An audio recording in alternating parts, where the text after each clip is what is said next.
नमस्कार एक्सेल एक नुआ ट्रिक सह आपन को स्वागत करुच्ची आम YouTube channel chamber of success को।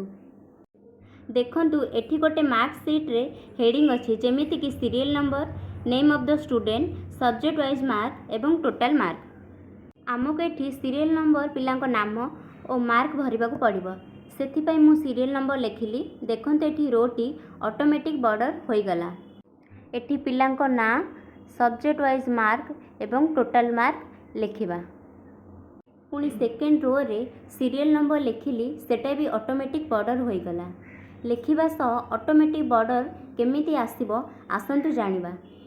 प्रथमे जे एरिया रे ऑटो बॉर्डर करिया पई चाहुचंती से एरिया को सिलेक्शन करिबा। Home ribbon style block conditional formatting को क्लिक करिबा। सेथिरु न्यू रूल ऑप्शन को चूज करिबा। Formula to determine which cell to format option को क्लिक करिबा।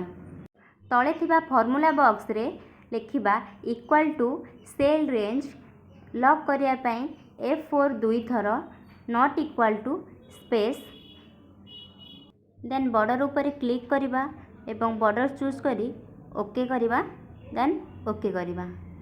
एबे देखंतु लिखिबा अनुसार ऑटोमेटिक बॉर्डर हो जाउछ।